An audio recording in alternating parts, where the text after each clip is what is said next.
حال ہی میں آپ نے سنا ہوگا کہ ابھی ایک واقعہ ہوا جس کے اندر تقریباً 300 لوگ اپنی جان کی بازی ہار گئے۔ خواب تو بہت سارے ہوتے ہیں لیکن ضروری نہیں ہے کہ ہر خواب پورا ہو۔ کچھ خواب کشتی کے ساتھ ڈوب بھی جاتے ہیں۔ شاید ان میں سے ایک میں بھی ہوتا اگر میں صحیح وقت پہ یہ فیصلہ نہیں کرتا۔ لیگل طریقے سے تو بہت ہی مشکل ہے، تو اس لیے تقریباً لوگ یہ لیگل ہی راستہ استعمال کرتے ہیں باہر جانے کے لیے۔ 3 دفعہ میں کوشش کر چکا ہوں اٹلی پہنچنے کی، لیکن میں نہیں پہنچ پایا، اور تھک ہار کے میں نے یہی فیصلہ کیا کہ اپنا ملک اپنا ہوتا ہے، اپنے لوگ اپنے ہوتے ہیں، اور اپنی زمین اپنی ہی ہوتی ہے، وسائل کم ہوں یا زیادہ ہوں لیکن اپنا ملک اپنا ہی ہوتا ہے۔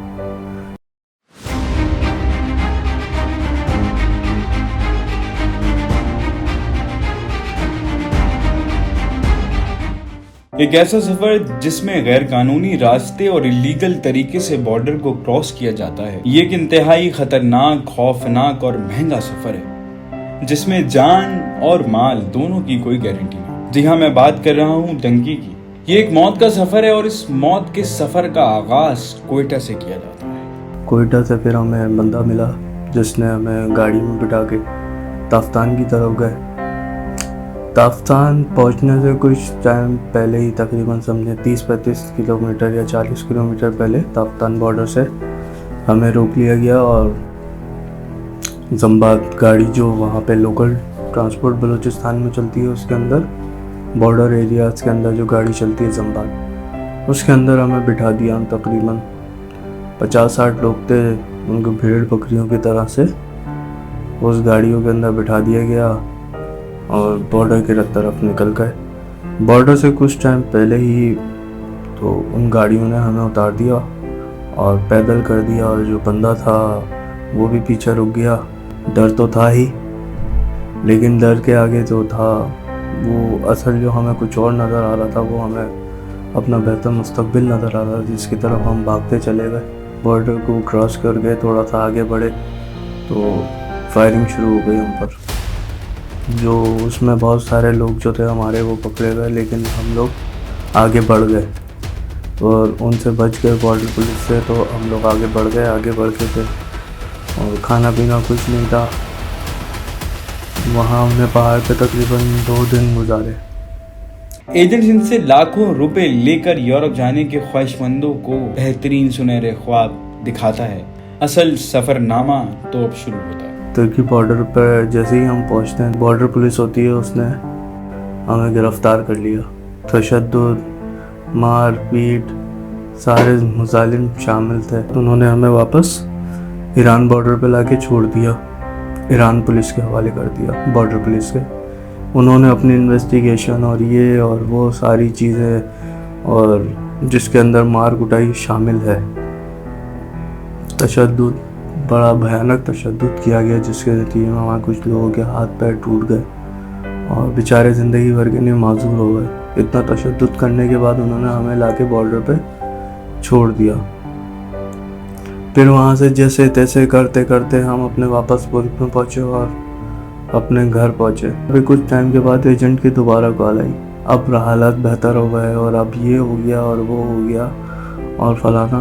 تو اس نے اس طرح سے کر کے ہمیں پھر اپنی جال میں پھنسا لیا اور ہم پھر بیوقوف بن گئے۔ پھر ہمارا سفر شروع ہوا اور اسی طرح سے کرتے کرتے وہی واپس سب کچھ جو ہم پہلے گزار چکے تھے، وہی سب کچھ ہم نے گزارا۔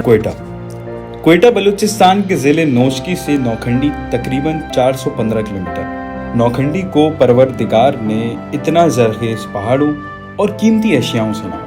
نوکھنڈی میں کافی سونے اور تانبے کی کانیں موجود ہیں۔ حال ہی میں سندھ منصوبے کے کئی ملینز ڈالرز کی آمدنی کے باوجود مقامی لوگوں کے لیے روزگار کی کوئی امکانات نہیں۔ وہاں کے لوگوں کے پاس انسانی اسمگلنگ کے سوا کچھ نہیں، یہی ان کا کاروبار۔ نوکھنڈی وہ جگہ ہے جہاں ڈنکی لگانے والوں کی آنکھیں کھلنے کا سلسلہ شروع ہوا۔ نوکھنڈی کے رہائشی بزرگ جو خود بھی اسی کاروبار سے وابستہ ہیں، کہتے ہیں کہ ہم نے بھٹو کے دور میں دیکھا کہ کافی باشندوں کو نوکھنڈی کے راستے سے اسمگل کیا جاتا تھا، ان سے لوٹ مار اور بدسلوکی کی جاتی تھی، حتماً ان کے جوتے تک چرا لیے جاتے۔